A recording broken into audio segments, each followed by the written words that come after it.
கல்வி பெற்ற காமராஜர், நிலமகள் பெற்றெடுத்த நிலாமகள் காமராஜர். 1903 ஜூலை 15ஆம் தேதி காமராஜர் விருதுநகரில் பிறந்தார். தந்தையார் பெயர் குமாரசாமி, தாயார் பெயர் சிவகாமி, இயற்பெயர் காமாட்சி. அனைவரும் சென்னமாக ராஜா என்று அழைப்பார். அதுவே காலப்போக்கில் காமராஜர் என்று வருகிறது.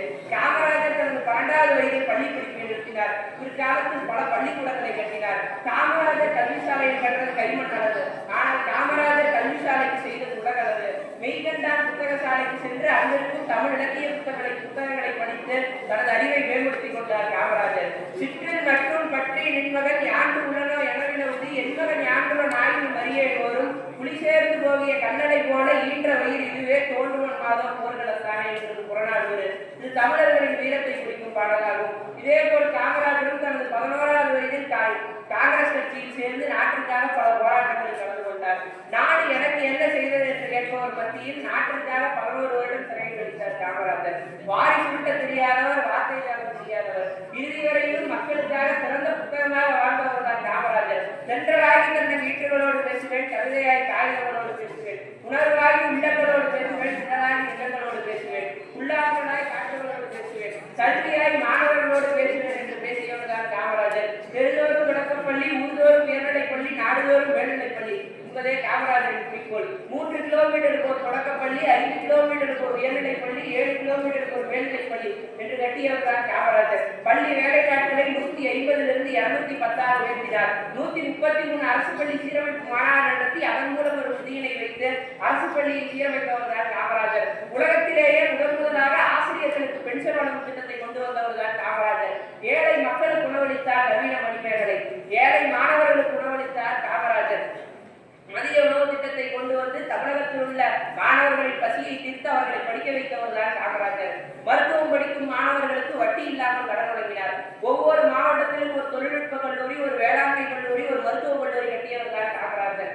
வயலுக்கு போர்வை தந்தான் வேகன், முல்லைக்கு தேர் கொடுத்தார் தாய், அரிய நெல்லிக்கடியை அவைக்கு கொடுத்தார் அதிகமான், பொருள் கேட்டு வந்த ஒரு கூரை கொடுத்தார் நாய், இல்லறத்துக்கு பொருள் கொடுத்தார் நெல்லி, கூத்தாருக்கு காட்டையை கொடுத்தார் நெல்லுடோடி, குதிரை இல்லாதவருக்கு குதிரை கொடுத்தார் நெல்லுடிக்காரி.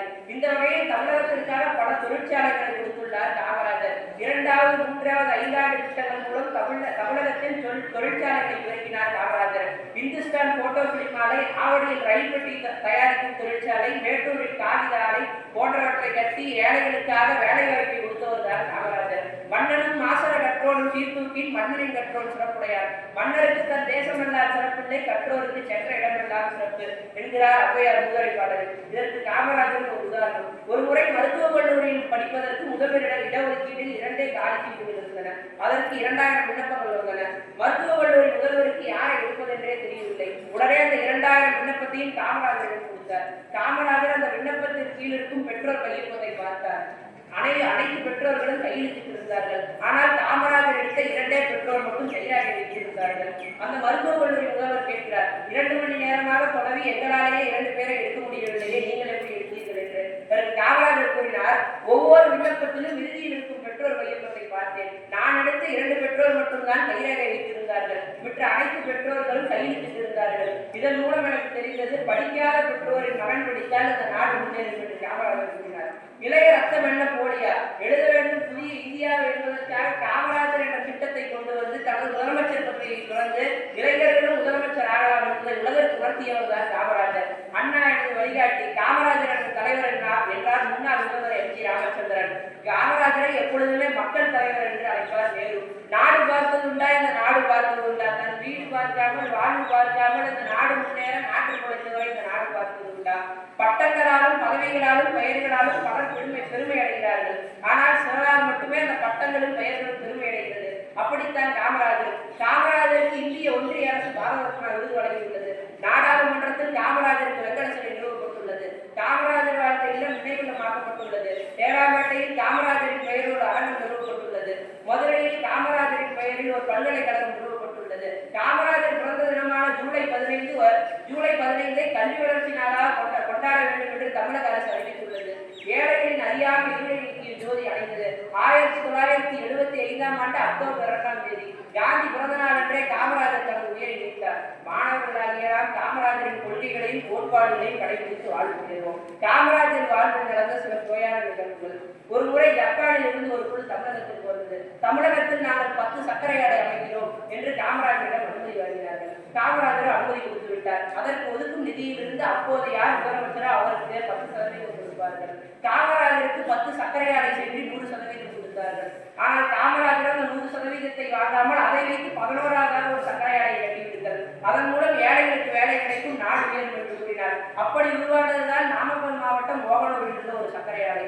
ஒரு அரசு பேருந்து உள்ளது. அதில் ஒரு சிறப்பான நடத்துனர் இருந்தார். படியில் தொங்கும் மாணவர்களை உள்ளே ஏறி வர வேண்டும் என்று கூறினார். அவர் சொல்ல ஒரு மாணவன் படியில் தொங்கிக் கொண்டே இருந்தான். உடனே அந்த அரசு நடத்துனர் அவரை உள்ளே ஏறி வர சொன்னார். அவனோ கேட்கவில்லை. உடனே மறியலில் அமர்ந்து விட்டார். அப்போது அந்த இடத்தில் மிகப்பெரிய கலவரம் வெடித்தது. காமராஜர் வந்தார். அந்த பிரச்சனையை தீர்த்து வைத்தார். உடனே அந்த நடத்துனரை பார்த்து நாளைக்கு என்னை பாருனை சஸ்பெண்ட் செய்கிறேன் என்று கூறினார். அவரோ பயந்து கொண்டு வந்தார். காமராஜர் அந்த நடத்துனரிடம் பேசுகிறார். உனது கடமையை நான் பாராட்டுகிறேன். மாணவர்கள் முன் நான் உன்னை பெருமையாக பேசினால் அவர்கள் இன்னும் கலவரத்தில் இறங்குவார்கள். அதனால்தான் நான் உன்னை அப்படி கூறினேன். உனது கடமையை நான் பாராட்டுகிறேன். உனக்கு பதவி உயர்வு தருகிறேன். நீ உன் சொந்த ஊருக்கே சென்று உனது கடமையை செய் என்று கூறினார் காமராஜர். மாணவர்களாகிய நாம் பச்சை தமிழன் காமராஜரின் கொள்கைகளையும் கோட்பாடுகளையும் கடைபிடித்து வாழ்வுகிறோம். நன்றி, வணக்கம்.